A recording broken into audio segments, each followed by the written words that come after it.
Hello दोस्तों, आज मैं पुनः लाइव आया हूँ और आप सबसे आग्रह करता हूँ कि आप सभी लोग जो है कोरोना वायरस से बचने के लिए जो है सावधानियाँ बरतें और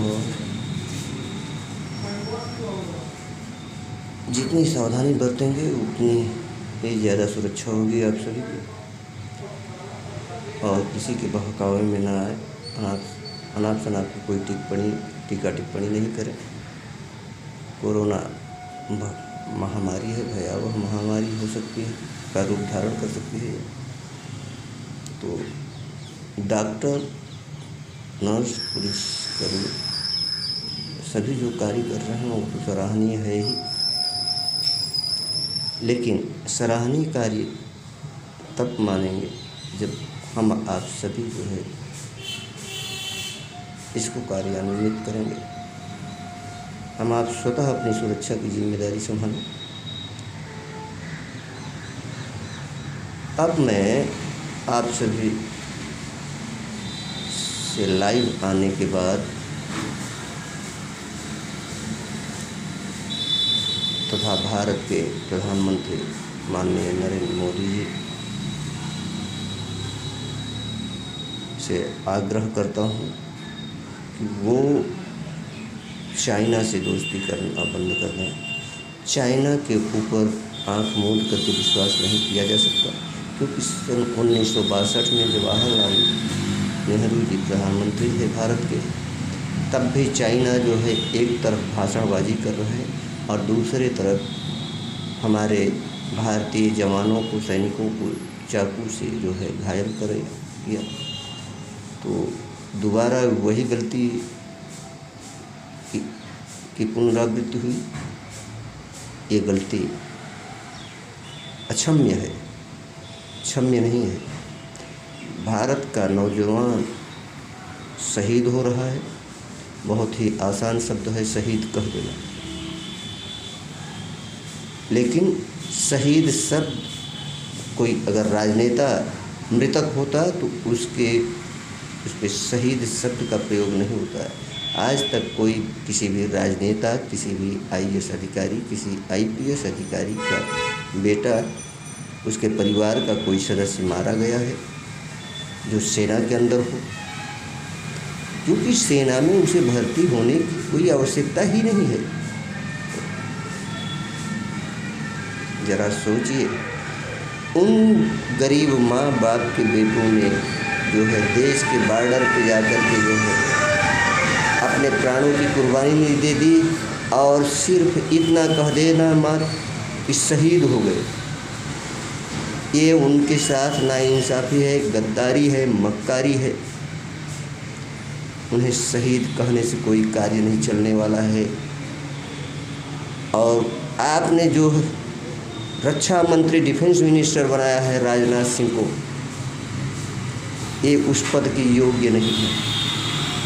इन्हें हटाइए। जब ये होम मिनिस्टर थे तो धारा 370 हटाने के लिए इनके पास क्षमता नहीं थी। ये एजेंडा तैयार करें और संसद में जो है उसे लाएं। राजनाथ सिंह जैसे व्यक्ति से कोई उम्मीद नहीं किया जा सकता। अगर इनके जगह कोई और रक्षा मंत्री होता तो तत्काल फैसला लेता। समय आने पे हम दिखाएंगे। समय आने पे क्या दिखाओगे? सैनिक मारे जा रहे हैं और समय आने का इंतज़ार कर रहे हो। बिल्कुल नहीं करना चाहिए। आज मैं आप सभी को एक फार्मूला बता रहा हूँ, उस फार्मूले का उपयोग करिए। गोरखा रेजिमेंट बनाने की कोई आवश्यकता नहीं थी, लेकिन जब ये छद्म युद्ध की बात आ गई कि जो है चाइना वाले छद्म युद्ध यानी धोखे से आक्रमण करते हैं सैनिकों के ऊपर, तब गोरखा रेजिमेंट का गठन किया गया था। और आज गोरखा रेजिमेंट का कहीं भी उपयोग नहीं किया जा रहा है। उन्हें चाकू चलाने में महारत हासिल है। चाइना वाले भी चाकू चलाते हैं, कटीले तारों से जो है उन लोगों ने जो है वार किया। क्या आप लोगों को अब तक आँख पे पट्टी बांध करके कार्य करना है? आँख पे पट्टी हटाओ, आँख को खोलो, चैतन्यता से फैसला लो। किसी भी कमांडेंट से परमिशन लेने की आवश्यकता नहीं होनी चाहिए। उस सैनिक सिपाहियों को किसी भी कर्नल से आदेश लेने की कोई आवश्यकता नहीं होनी चाहिए। फुल पावर दो उन्हें। हर सैनिक को पूरा अधिकार हो कि वह अपनी आत्म सुरक्षा के लिए गोली की चलाने की आवश्यकता पड़े तो चला दे, निसंकोच चलाए। अगर एक जवान मारा जाता है तो 500 जवानों को मारे। सभी भारतीय जवान 500 जवान को ख़त्म करें, उन विदेशी ताकतों को नष्ट नाबूद करें। ये चीज़ होना चाहिए। और आप लोगों ने जो है डिफेंस मिनिस्टर बना करके जो है पूरा का पूरा मिटिया मेट कर दिया भारत की इज्जत को। 1962 के बाद आज दोबारा जो है मुंह की खानी पड़ी। इतनी बड़ी शीशा लेकर करा दिए। मूक दर्शक होना ये सबसे बड़ा अपराध है। आपने सोचा कभी? आप देश के प्रधानमंत्री हैं। मैं आपकी निंदा नहीं करता, मैं आपको सलाह दे रहा हूँ, आपसे आग्रह कर रहा हूँ कि तत्काल फैसला कीजिए। प्रथम फैसला राजनाथ सिंह को हटा दीजिए, डिफेंस मिनिस्टर पद से हटाइए इन्हें। ऐसे व्यक्ति को, कर्मठ व्यक्ति को रखिए जो तत्काल फैसला ले, प्रेजेंट ऑफ माइंड, जिसके अंदर ये टैलेंट हो उसे रखिए। राजनाथ सिंह अगर नाराज हो जाते हैं तो इससे बीजेपी का कुछ भी नहीं बिगड़ने वाला है, लेकिन राष्ट्र हित में ये फैसला आपको लेना पड़ेगा। और जनता देश के सैनिकों के साथ खड़ी है और जनता ये आदेश देती है कि अब हमारे सैनिक, कोई भी किसी भी देश का सैनिक हो, अगर हमारे सैनिकों के ऊपर अटैक कर रहा है तो वो तत्काल उसे मुंह तोड़ जवाब दे। इसलिए मेरे सैनिक साथियों, आप लोग भी मेरी सलाह को माने। आप लोगों को प्रकृति ने वरदान स्वरूप वो वृक्ष दिया है जिसे जानते हैं और पहचानते हैं, लेकिन आप सभी उसका उपयोग नहीं करते हैं। जिस दिन आप उसका उपयोग कर लेंगे, आप सभी लोग, उस दिन विश्व विजयी होगा। भारत का सैनिक विश्व विजयी होगा। उसे कहते हैं मदार, मंदार। मंदार के दूध को जहाँ भी हैं हर जगह पे आपको मिलेगा। उसको संग्रहित करिए एक शीशी में और उसमें थोड़ा सा पानी मिलाइए। उतनी मात्रा में उसे रखिए कि उसके औषधीय गुण नष्ट नहीं होने पाए।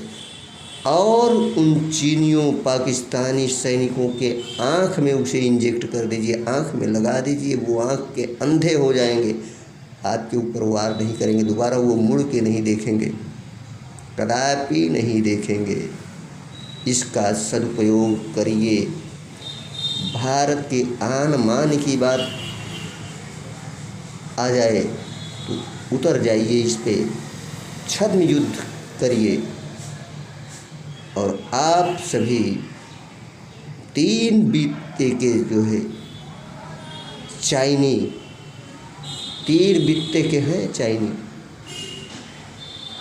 आप लोगों का सामने से कुछ भी नहीं बिगाड़ सकते। जब भी वो नुकसान करेंगे, भारतीय सैनिकों का अहित करेंगे, तब वो जो है इसी तरीके से छद्म युद्ध लड़ेंगे। जब भारतीय सैनिक निश्चिंत हो जाएंगे कि अब चाइना वाले कुछ भी नहीं करेंगे, भाग गए, अब जब वो पीछे अपनी तरफ, अपने रेजिडेंस के तरफ वापस आते हैं, तभी वो अटैक करते हैं। ये सन 1962 में भी हुआ था और आज 2020 में भी हुआ। अब ये अवसर आप लोग मत दीजिए, हमारे बताए हुए औषधि का उपयोग करिए। इसमें किसी की परमिशन की कोई आवश्यकता नहीं। शासन परमिशन दे, भारत सरकार परमिशन दे अथवा न दे, इस अस्त्र का प्रयोग करिए। इस अस्त्र का, जिस अस्त्र की बात मैं आज कर रहा हूँ, उपयोग करिए और विश्व विजयी बनिए। मुझे जब ये सुनता हूँ कि भारत का सैनिक मारा गया तो मुझे बहुत ही कष्ट होता है, दर्द होता है मेरे सीने में। मुझे नफरत होती है उन लोगों की सोच से जो अब तक जो है इस तरीके का कार्य कर रहे हैं कि हम सैनिक मारा जाता रहे, हम शहीद घोषित करते रहें, पुष्प चक्र समर्पित करते रहें। कितने दिनों तक चलेगा? किसी की पत्नी विधवा हो जाए, किसी का बेटा बिना बाप का हो जाए। इन गद्दार नेताओं का क्या है? जो 70 साल से राजनीति किए वो भी गद्दार, जो 10 साल 5 साल बिता लिए वो भी गद्दार। एक देश का प्रधानमंत्री बहुत ही ईमानदार हो तो उससे कुछ भी होने वाला नहीं है। जब तक पूरे राजनेता ईमानदार नहीं हो जाते और ईमानदारी से कार्य नहीं करते, राजनेताओं का कार्य है यह सब, किसी और का नहीं है। कोई चाइना को उकसा रहा है, कोई चाइना का पक्ष लेता है, कोई पाकिस्तान का पक्ष लेता है। अरे क्यों लेते हो भाई पाकिस्तान का और चाइना का या किसी भी देश का? रहते हो भारत में, खाते हो भारत का, ज़मीन का उपयोग करते हो भारत का, जल का उपयोग करते हो भारत का, और पक्षपात करते हो किसी और देश का। कदापि नहीं होना चाहिए। और मैं आज ये भी चुनाव आयोग से आग्रह करता हूँ कि अगर इस तरीके की राजनीति करने वाले लोग हैं तो उनकी राजनैतिक सदस्यता, चाहे वो लोकसभा को हो, चाहे विधानसभा को हो, चाहे राज्यसभा को हो, समाप्त कर देनी चाहिए। ये अधिकार चुनाव आयोग के पास होना चाहिए, भारत सरकार के पास नहीं। जब इस अधिकार का प्रयोग करेगा चुनाव आयोग तो राजनेता भी सुधर जाएंगे। और अब मैं अपनी वाणी को विराम देता हूँ।